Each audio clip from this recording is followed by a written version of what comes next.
guess I'll have to change my plan. I should have realized there'd be another man. I overlooked that point completely until the big affair began. Before I knew where I was at, I found myself up on the shelf, and that was that. I tried to reach the moon, but when I got there, all that I could get was the air. My feet are back upon the ground. I lost the one girl I found.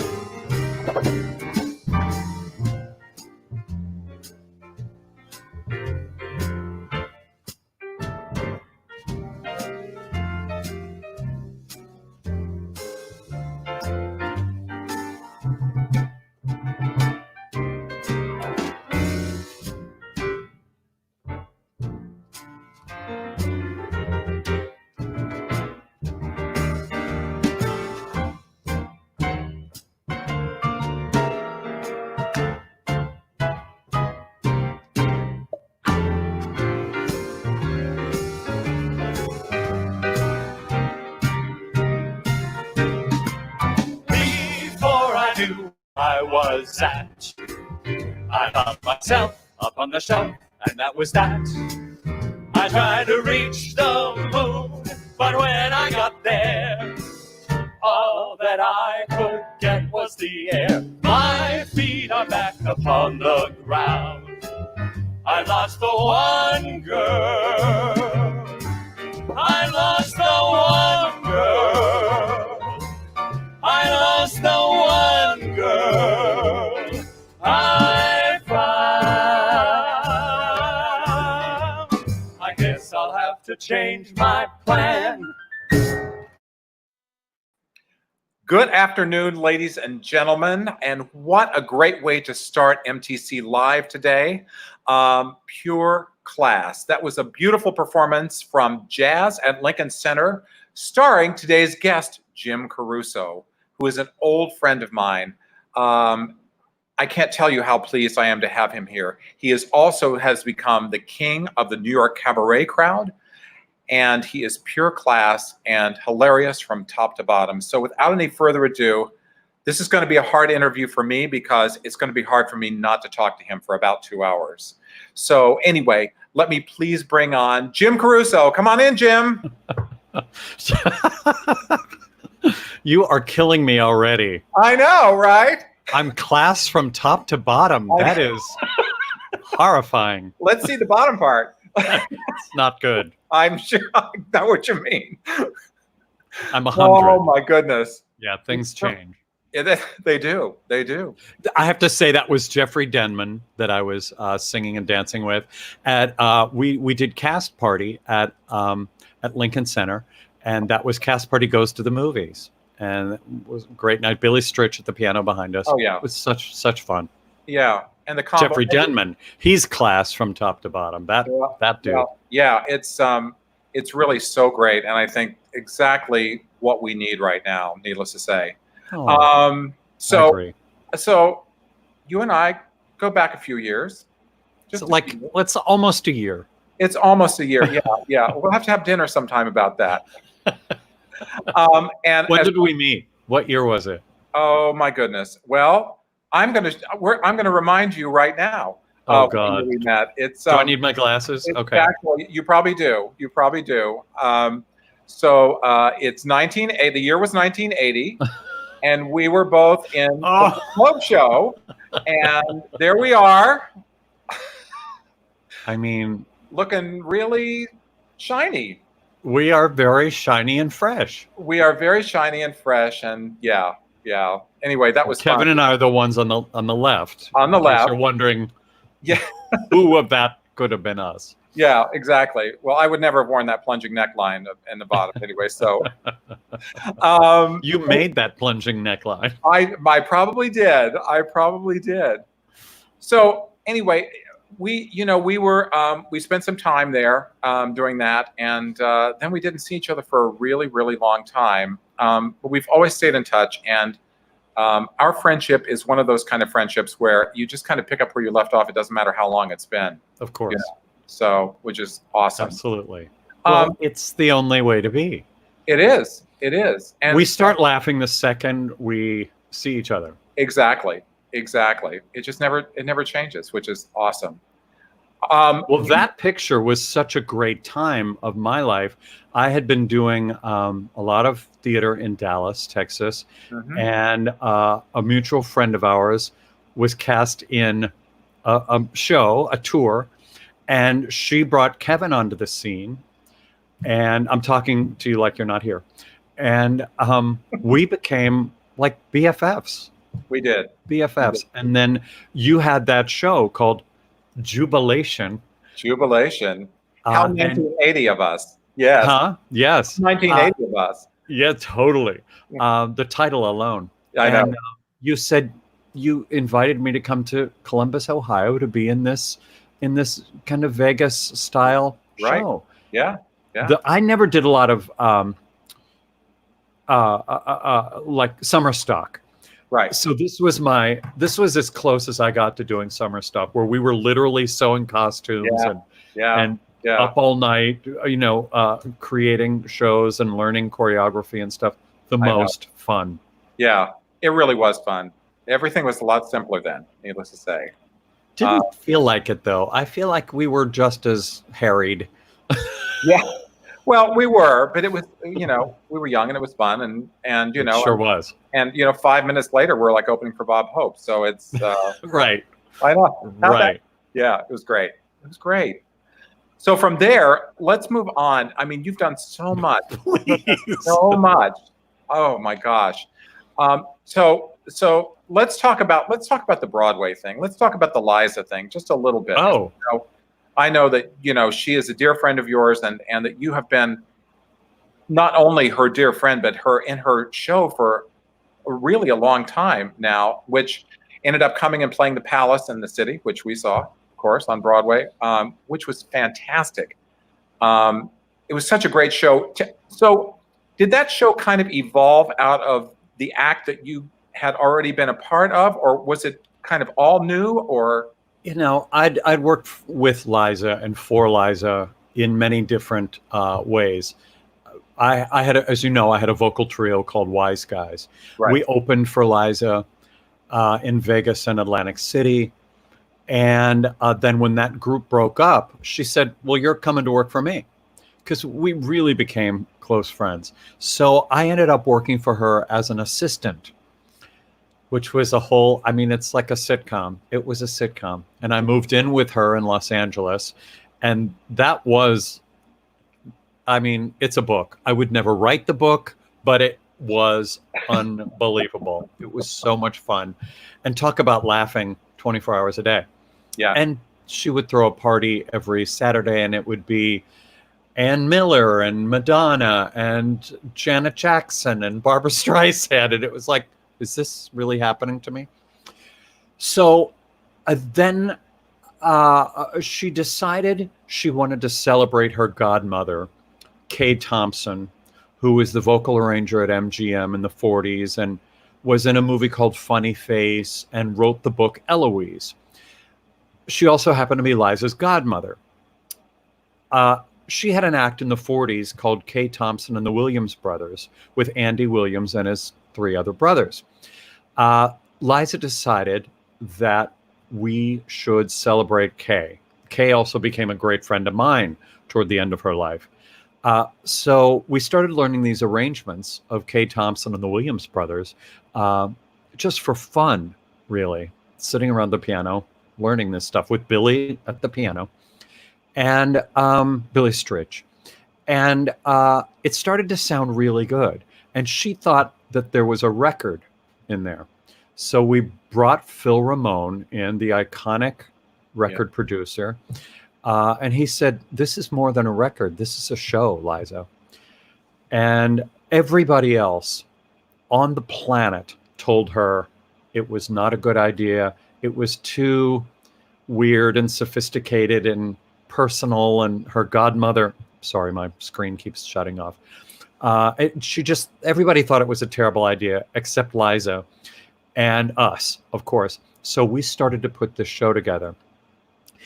And she brought in a choreographer, Ron Lewis. He was fun. But this thing started to take on a life of its own. And we started going on the road with her and doing a couple numbers in each show. I think we started in Florida and we did about 3 numbers.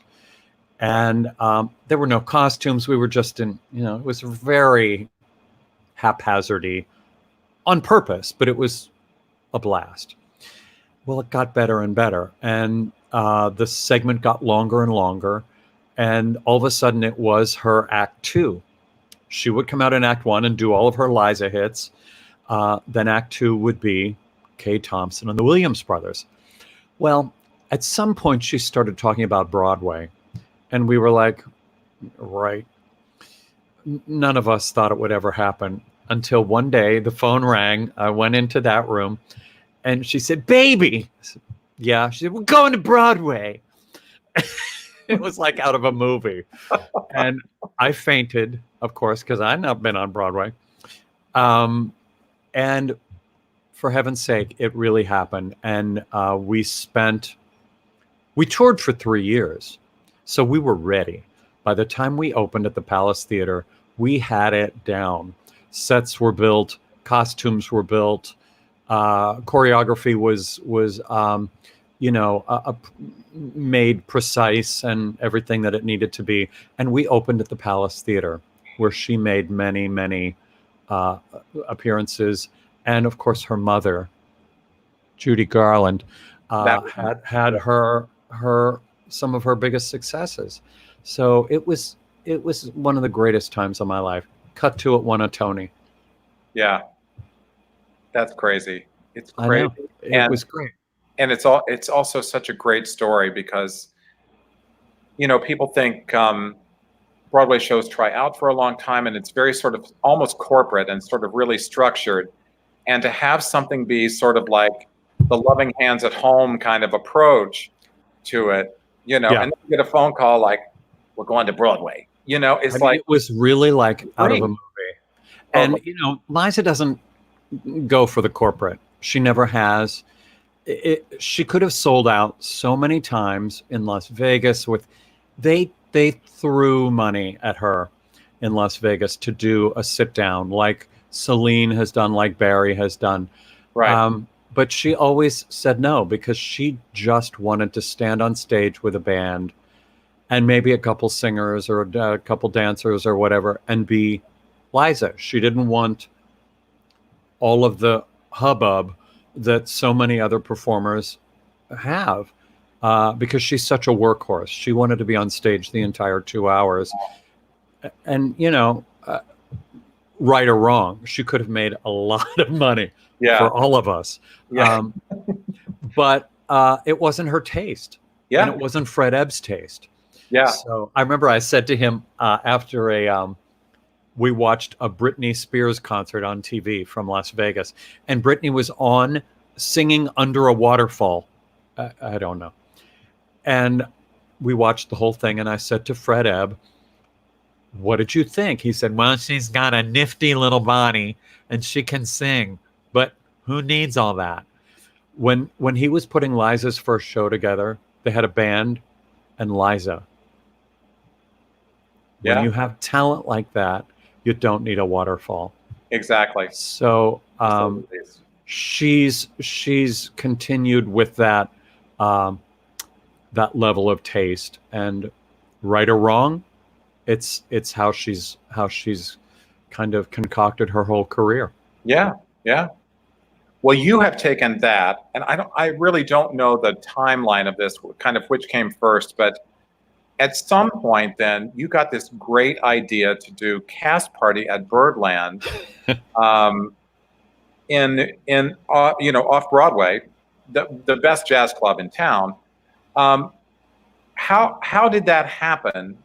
And how did you go in and sell them on doing, it's such a unique idea, which now you've sort of franchised all over the country. Yeah. But how did you get that idea to begin with? A, it wasn't an idea. B, we weren't at Birdland yet. It was really nothing. I threw a party. I was doing PR because I had left show business. At one point, I was done. And show business, I might add, was furious. Show business could not have cared less. I got a letter from show business, and they were like, "We don't." Exactly. Well, I think as I remember, they created a lockdown just like we had in March. That- when we left. So, you know. Exactly. There was a quarantine. There was, exactly. No, I had gone to work for a Broadway publicist, for like 12 minutes. And one of my contracts was with this nightclub called the King Kong Room at the Supper Club here in Manhattan. And it was a great room. It was like a nightclub with a piano and a stage, but it was really more of a lounge. And there was nothing going on, nothing. So I was writing press releases for drink specials. So I wanted to jump out my window. It was truly dull. So I thought, well, at least I'm going to throw a party. I threw a Christmas party. Billy was at the piano. David Raleigh was at the piano. All my friends showed up. We sang around the piano, of course, until the wee hours, like an MGM movie. And the next day, the club called and said, "Would you do that every Monday?" Because, of course, Monday's the dark night and the Broadway. Yeah. And I said, "No." "Well, no." And they said, "Well, just do it. See if anybody shows up." Well, they showed up, and they kept showing up every week. We gave it a name, Cast Party. And 18 years later, we're still doing it every single Monday. Now we are indeed at Birdland. It's an iconic music room. And it changed my life. It gave me, first of all, it gave me a weekly gig in cabaret, which is not even a thing. Right. Unheard of. And has let me shine a spotlight on other people. It's given me a thing. I mean, I was never the best singer. I was never the best anything. I loved it, and I was mildly successful. But it just gave me a reason to celebrate the stupidly brilliant talent that shows up every week. And it's Liza and Barry Manilow and Cheetah and Natalie Cole and Tony Bennett and young kids coming up and weird ventriloquists and plate jugglers. It's like the Ed Sullivan Show. Right. And we still do it every Monday. Of course, the lockdown has prevented us from doing it live, but now we do it online. And we start up again, it looks like in July at Birdland. Oh my gosh, that is amazing. 18 years. Amazing. Yeah. Well, on top of all of that, somehow you have found time to record an album. Do you have more than one now? Yeah. Okay. We've been away from each other for a while. I'm kidding, because who would know? Who would care?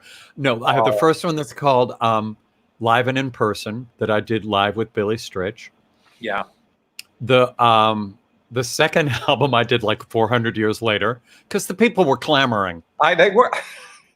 Okay, one person was clamoring. It's called The Swing Set. It was a comeback album, so you know. Exactly. Jim's back. That's no, it's called The Swing Set, which is a really cool album. It is a cool album. It's with the real jazz, jazz arrangements and brilliant players. Aaron Weinstein produced it, and he's on violin. And I do duets with Stephanie J. Block, now a Tony winner, and Michael Feinstein, and really fun. It's fun. Yeah, it is really fun. It's sold dozens. So we're very excited. We just went pewter. Well, it's a good thing you don't have to worry about where the money's coming from then during quarantine. That's all good. It's all good. If it were about that, that would be a tragic, tragic thing. Well, we all do what we have to. So that's right. Okay.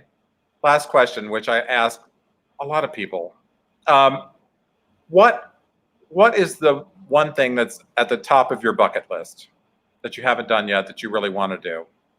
Getting my hair cut. I Because I don't know what get that. is happening here. There's a lot happening there. I wish I had It's a lot. there. The swoop is. It's like 1987 all over again on the top I of my know. head. I'm finally getting my hair cut next week. We are in phase 2 here in New York City, which means you can step out of your house. Yeah. So, yeah, I'm Yeah. excited about that. Especially since we've taken Cast Party to YouTube, which now is every night at 8 o'clock. It's called Pajama Cast Party, Love which is so much fun. And I don't have to leave my house or wear pants even. It's so much. You're not wearing them right now, so you know. Who wears pants? But I've gotten people like Kristen Chenoweth and Betty Buckley and Christine Ebersole and Mo Rocca and John Davidson. He's Oh, great. that's so great. Yeah. And again, up and comers and stuff. Doing that just is sitting in my apartment makes me so itchy to do it on TV. Yeah. I don't care if it's cable. I don't care. I'd be thrilled with cable. I know it's not going to be network. Yeah. But if I could bring new talent, celebrate established talent on some kind of a larger scale, online somehow on a bigger scale, that's my bucket list. I Right. would love that. That and to sit in Turks and Caicos on a beach for about 4 days. Yeah. Heaven. Got it. I got it. I got What's it. yours? Do you have one? I have shows that I still want to direct.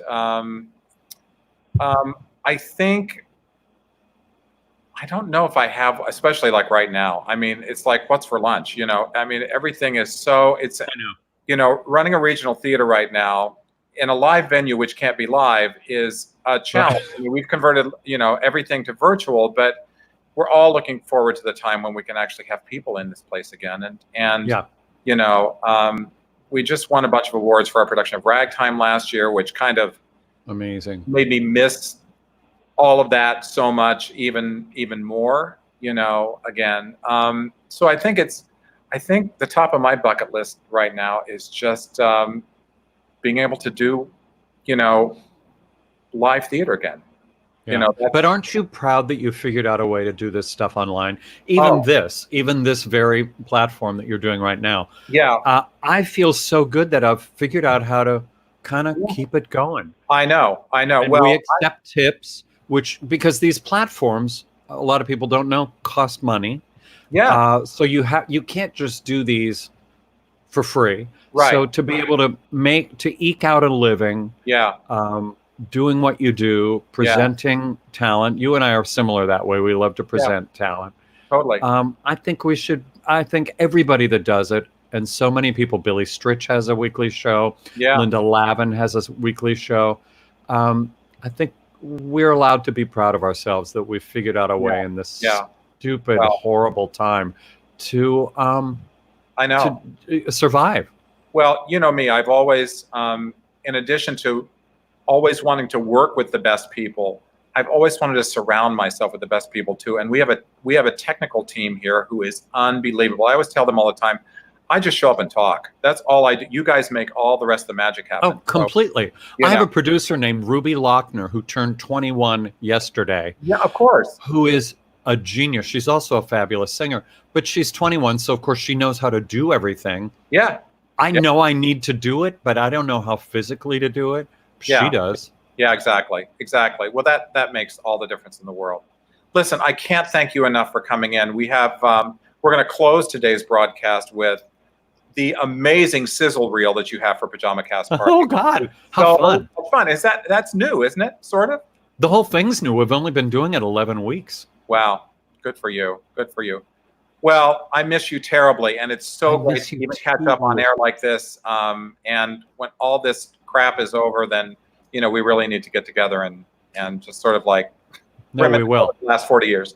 Well, let's do this. We could have our own talk show. Oh, there you go. Okay. Well, we don't let anybody else talk. I know. Just like for the last half hour. We haven't let anybody else talk. No. And just as anticipated, this is the longest interview I've ever done on this show. Oh. So, and You must be exhausted. I am. I'm going to have to lay down for a while. Anyway. I love it. Thank you for inviting me. Oh, absolutely. Absolutely. We're going to have you back because this is only scratching the surface of how much we have to talk about. So thanks for coming in.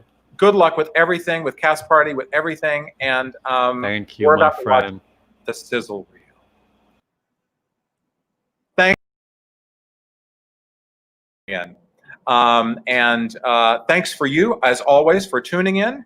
I wanted to say one more thing really quickly here, and that is that we did last weekend Pride in the Theater, which was a fundraiser for MTC and also for the New Haven Pride Center. And that fundraiser raised over $6,000 for both of those organizations. And doing the crawl now along the bottom of the screen is our website. And please, please go to the website. And if you were unable to see the show, you can watch the entire broadcast there. And it's not too late to donate to MTC. And a portion of that goes to the New Haven Pride Center.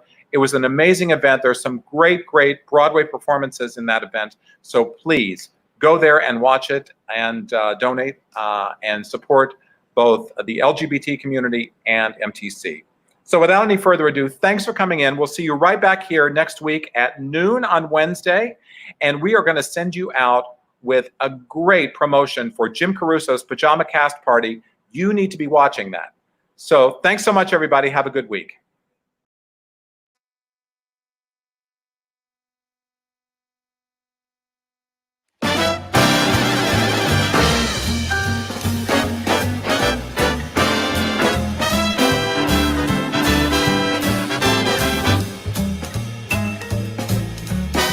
Hi, I'm Jim Caruso, and I've been hosting a weekly show right here in New York City at a great club called Birdland every single week for 17 years.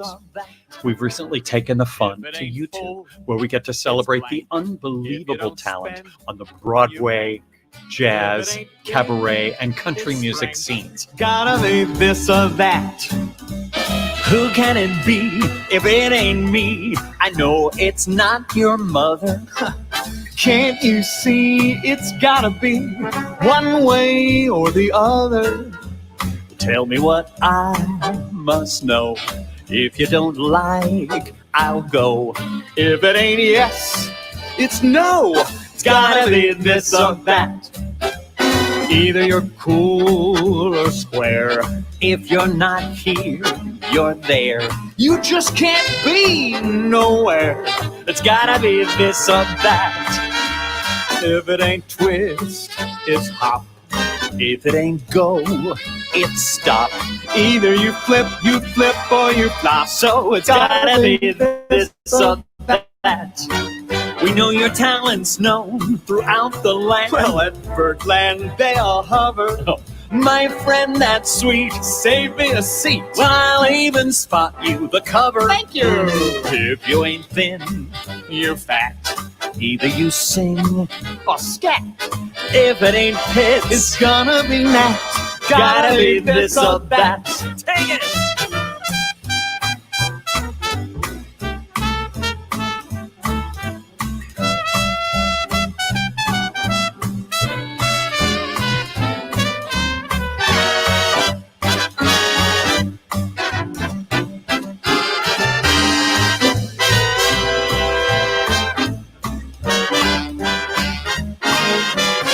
If it ain't yours, it's mine. If it ain't steam, it's Stein.